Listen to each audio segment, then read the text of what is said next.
أعوذ بالله من الشيطان الرجيم بسم الله الرحمن الرحيم الحمد والثناء لله رب العالمين ثم الصلاة والسلام على سيدنا ونبينا وحبيب قلوبنا أبي القاسم المصطفى محمد وعلى آل بيته الطاهرين الطيبين المعصومين المكرمين لا سيما بقية الله في العالمين روحي وأرواح العالمين لتراب مقدمه الفداء.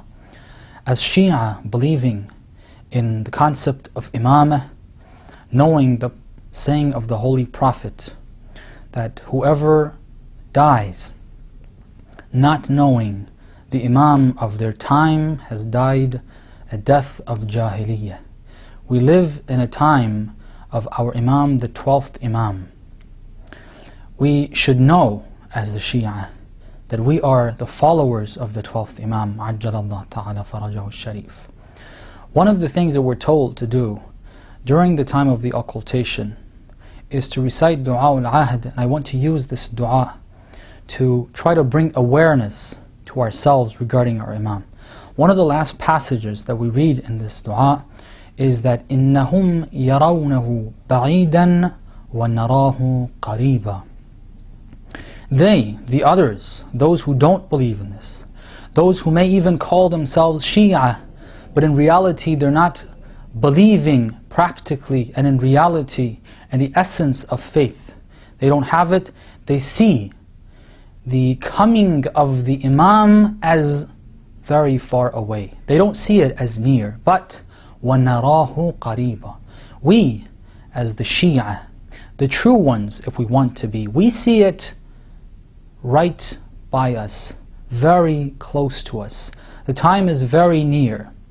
Looking at the ahadith of the Ahlul Bayt in regards to the age of appearance, the age in which the 12th Imam is going to return to mankind, Akhiru Zaman as it is termed in some of the ahadith.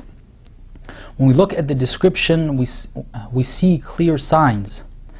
We see clear signs of the closening and the nearing of the time and the age of appearance. This is very important. We always have to ask ourselves this very important question. Are we ready? Are we ready for the coming of the 12th Imam Ajjalallahu Ta'ala Farajahu Sharif? We tend to make prayers and ask and request Allah subhanahu wa ta'ala to hasten His return. But is that enough? Are we ready? We always say that, don't we? But that reminds me of a lot of different stories in the past and in history. The people also told Imam al-Hussein, we're ready. They told him, our fruits are ready, our money and wealth and property and our families are ready for you to come and lead us. But when the Imam came, what did they do to them? It's easy to say we're ready, but difficult to make sure we're ready. How are we going to do it? It's very important. Ask yourself this question. Make sure you're honest with yourself. Am I ready when I ask the Imam of my time, Ya Sahib al-Zaman, Ajjil ala dhuhurik. Hasten your return. O Allah, Allahumma ajjil li waliyika al-faraj. Am I really saying that from the bottom of my heart? Is that the reality? If I am, then I should be ready. Otherwise, I'm going to be like the people of Kufa who said, come to the Imam, but they ended up going and fighting the Imam. This is going to happen, I'll assure you, based on a hadith. Some of us, called nominally the Shia, are going to stand up to the Imam. Watch and see if we are during that time. We need to make sure we're ready. How do we do that? A couple of quick points. One, there's a very, very interesting hadith. The wording of it is interesting. Otherwise, the message you can find throughout the Holy Quran and the ahadith of the Ahlul Bayt. But the way this hadith is worded, where Imam al-Baqir salamullah alayh is addressing Jabir al-Ju'fi, he tells Jabir that, first of all, it is not sufficient to be called a Shia by just having the love of the Ahlul Bayt. That is not enough. Inshallah, we have that love, but that's not enough. At the end of the hadith, he says these scary words. مَنْ كَانَ لِلَّهِ مُطِيعًا فَهُوَ لَنَا وَلِيٌّ. Whoever is obedient to Allah subhanahu wa ta'ala, he is our follower, he is considered our mawla, he is considered our wali, he is a friend of ours. وَمَنْ كَانَ لِلَّهِ عَاصِيًا فَهُوَ لَنَا عَدُوٌّ. Whoever is disobedient to Allah, even if they have the love of the Ahlul Bayt, that's what is mentioned at the beginning of hadith. Whoever is disobedient to Allah, then he is not our friend, he is our enemy. We may claim, the people of Kufa said, we love you. When the people of Kufa saw the Imam coming, one of them who was moving towards Mecca, he came to meet the Imam on the way, and the Imam asked him, how did you see the people of Kufa? The person responded, their hearts are with you, but their swords are against you. You want to be like that? Want to have the love in the heart, but go with your sword against the Imam? Can't happen. The hadith says, مَنْ كَانَ لِلَّهِ عَاصِيًا فَهُوَ لَنَا عَدُوٌّ.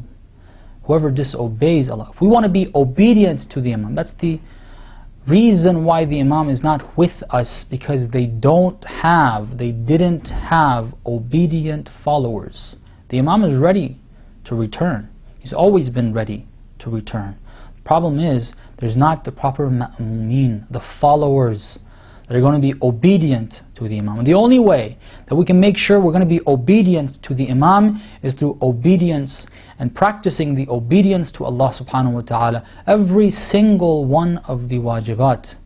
If I'm not waking up for Fajr time, if it's not important for me to wake up at Fajr time, if not before, if it's not important for me to put aside all my other activities, to perform my Salatul Dhuhr and Asr, when the time comes in, for the Maghrib the same way, for my other activities, for the wajibat that I have, fasting, everything else, keeping away from the sins that I'm dealing with on a daily basis, if I'm not willing to do that, then I can be pretty sure when the Imam comes, I'm not going to be obedient to him either. The other thing in preparation for the coming of the Imam, to make sure we're ready, is that we have hadith that says the ends of time, the age of appearance, is going to be that of fitna. Fitna, according to the description of Amir al-Mu'mineen, has got the characteristic of ambiguity and vagueness and a blurry picture of the reality around you. This is a fact. It's going to be like you're in a very thick fog. If you've been in fog, you know what I'm talking about. It's difficult to see what's out there. Sometimes you can't even see within 1 meter of yourself. You cannot see that. The objects that are within that distance, one cannot even see. That's how unclear things become. And you need a form of light. Not any form of light is going to work. You need a special type of light, and that is called basira. You need basira during the times of fitna. In order to accomplish that, other than the obedience to Allah that is going to help us out, there's one other important thing we need to focus on, and that is being informed and aware of what is going on around us, in our local community, in our country, and on the global arena. We need to know what's going on. We need to follow the news, gradually start to be able to analyze what's going on. When you see the differences in coverage, one news agency says one thing, the other one says something different, you want to make sure you get to understand which one is telling you the truth. If you can't come up with that, just like today, an event takes place in the Middle East. Some say that what took place is right, the others say it's wrong. Only one of them is going to be right. It may not make much of a difference right now, but during that time we may believe the version that says actually that individual who's claiming to be the Imam of your time is not. He's phony. Some alim may get up and say that. Are you ready to be able to identify who's telling the truth? There's hadith. When the Imam comes, there's going to be a call that he will make. A call that will come from the heavens and say that the Imam, the Mahdi, has returned. But then the next day it says there's going to be a call from shaitan, regarding that.